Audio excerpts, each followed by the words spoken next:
Today, we're going to talk about trauma bonding. Trauma bonds arise from a recurring cyclical pattern of abuse perpetuated by intermittent reinforcement through rewards and punishments.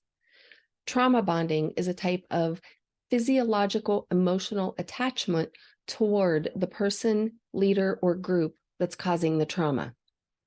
Trauma bonding can explain why we keep choosing abusive relationships and unavailable partners, workplace environments that are toxic, and friends that are kind of questionable over and over again in our lives.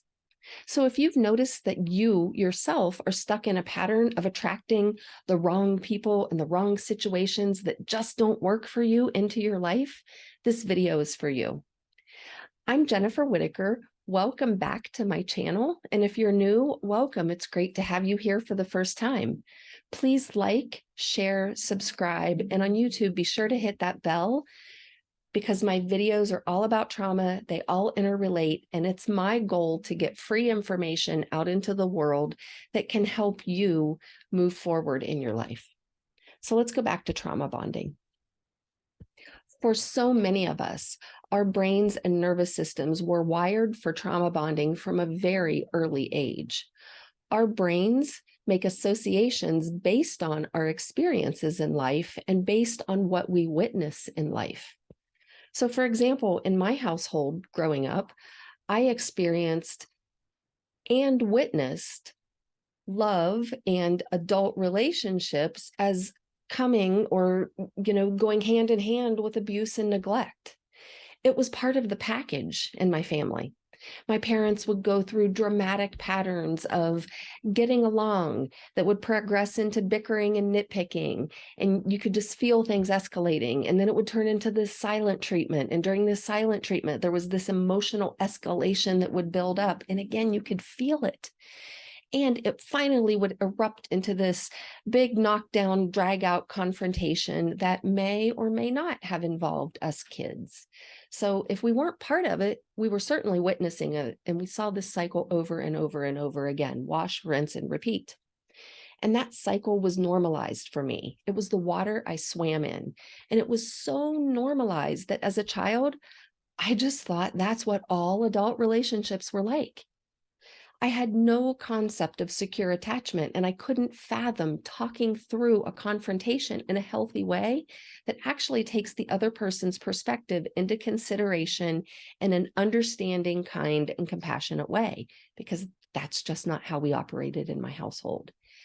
And that simply was not my childhood, plain and simple. So it's no surprise that I found myself in a recurring cycle of abusive and dismissive relationships in adulthood. I had no concept of what it meant to feel safe in a relationship because the only normal I had ever known was to dramatically demand, manipulate, and persuade as a way to get my needs met, especially my emotional needs. And I started to get clues that my life was actually far from normal when I finally moved away from the insular small town community where I grew up. And unfortunately, my family wasn't unique there. There are a lot of abusive and dismissive families there. I'm not saying they all are, but proportionately, there are a few too many. So we all kind of swam in those same toxic waters, and that made it even harder for me to see. And so those experiences created trauma bonds in me. Like I said earlier, trauma bonds are psychological hormonal attachments created by repeated abuse. And the intermittent rewards or intermittent reinforcement, which is getting your needs met every now and then at random intervals, that has a way of keeping a person stuck in the cycle. Intermittent reinforcement is how slot machines keep you hooked. So according to Tech Target, intermittent reinforcement of the delivery of a reward at irregular intervals is a method that has been determined to yield the greatest effort from the subject. Let that sink in for a minute. The subject does not receive a reward each time they perform a desired behavior or according to any regular schedule, but at seemingly random intervals. Now, in the 1950s, Dr. Kurt Richter studied this phenomenon in rats. Trigger warning, the standards for the experiment that I'm about to talk about happened in the 1950s, and the standards were very different in the 1950s than they are now. This experiment or this study would really have a hard time getting approved in this day and age due to the treatment of the rats. So please keep that in mind, that we're talking about a study from 70 some years ago, not now. We're not still doing this. Okay, so with that caveat, I'm going to go on. In the experiment, Dr. Richter placed each rat in a bucket of water to see how long it would tread water. After about 15 minutes, the first go round of the experiment, the rats grew tired, stopped swimming, and started to sink. So Dr. Richter and his team pulled the rats out of their respective buckets of water, dried them, gave a few minutes to recover from the exhaustion that they were feeling, gave them some respite. And then after a little time to recover, the rats were placed back into their buckets of water to tread water again. This time, however, instead of treading water for 15 minutes, the rats treaded water for 60 hours. Let that sink in for just a minute. 60 hours, that's more than 2 days of time. That's a 240% increase in how long the rats were treading water. Now, if you Google this experiment, you'll see that it's been dubbed the Hope experiment.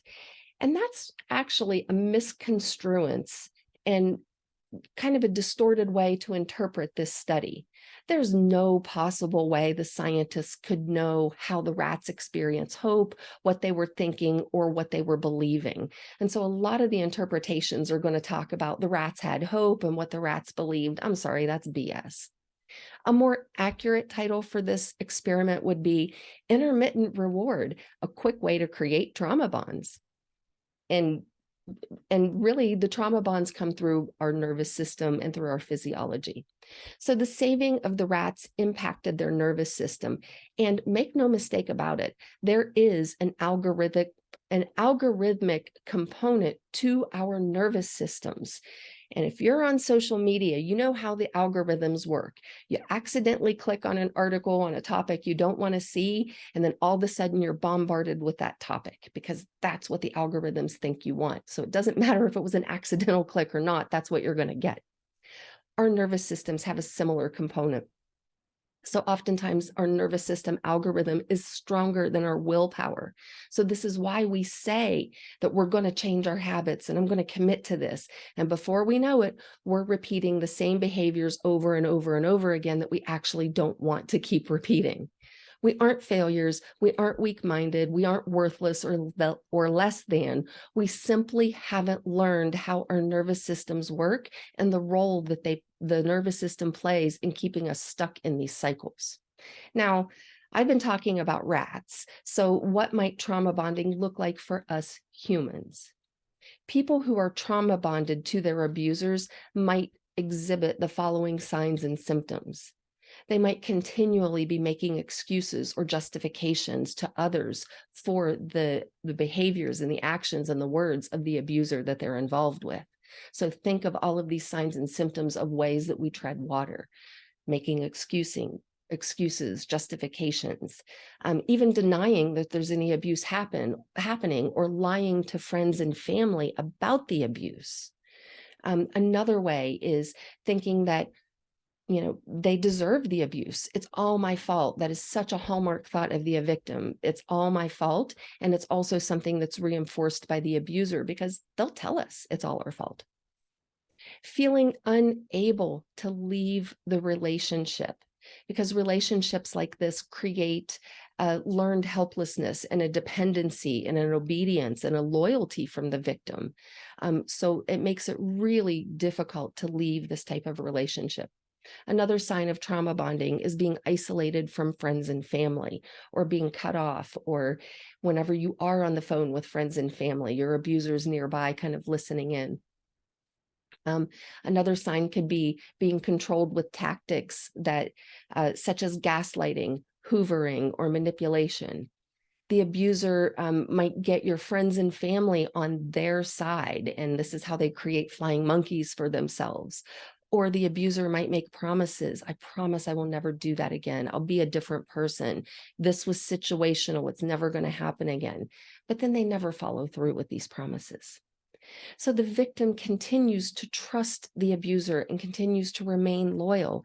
And this is because these tactics cause the victim to question their own sanity, to question their own reality. So there's not the confidence that if I leave, I'm going to be okay. It's a form of thought reform. The antiquated term that we've probably all heard of for thought reform is brainwashing, even though that's a bit of a misnomer. So I'm going to call it thought reform, but you know what I'm talking about. People who find themselves trauma bonded are notorious for giving their abuser the benefit of the doubt again and again and again. There are moments in abusive relationships that feel genuine, that feel connected, that feel loving, and these moments are absolutely wonderful. They never seem to last. The cycle of abuse seems to have to repeat itself. It's like it has to get there before getting back to those moments of connection that just feel so wonderful and affirming. And make no mistake, these moments really do feel nurturing, satiating, and affirming. And that's why chasing them and enduring the cycle of abuse can become addictive, a little bit like sitting at the slot machine or like the rats who are just going to keep treading water. Maybe there's a short period of time between rewards, and the next time it could be, jump from 15 minutes to 60 hours. So every single time we give our abusers the benefit of the doubt, however, this is what I want you to think about. The hole that we are in, we dig that just a little bit deeper than it was before. And that comes from the benefit of the doubt because we're keeping ourselves stuck. Now, there are certain risk factors that can make a person more susceptible to trauma bonding. And those risk factors include having a dominant attachment style other than secure. So if your dominant attachment style is anxious, ambivalent, avoidant, or disorganized, you're at an increased risk of trauma bonding. If you experienced abuse, neglect, or maltreatment in childhood, you're at an increased risk. Other risk factors include witnessing or otherwise being exposed to abusive relationships while growing up, lacking social support, and having low self-esteem or a sense of low self-worth. But there's good news. There are ways to break these trauma bonds. There are paths out of the cycle of abusive relationship, and there are ways to heal so you don't find yourself trauma bonded again. Number one, seek therapy. Therapy is a wonderful tool for people who want to move beyond trauma. Make sure you seek a practitioner who's trained to work with trauma or who is skilled in working with what you're dealing with. Don't just assume that any and all mental health professionals understand trauma and can work with any condition. Do a little bit of homework before hiring somebody, because if you find somebody who's skilled at working with trauma, and especially skilled at working with someone who's been in coercive control or manipulative situations, that's what you want to look for, somebody who understands that. Another way out is to learn the skill of quieting your inner critic. This is a skill to develop, and it doesn't magically happen or change overnight.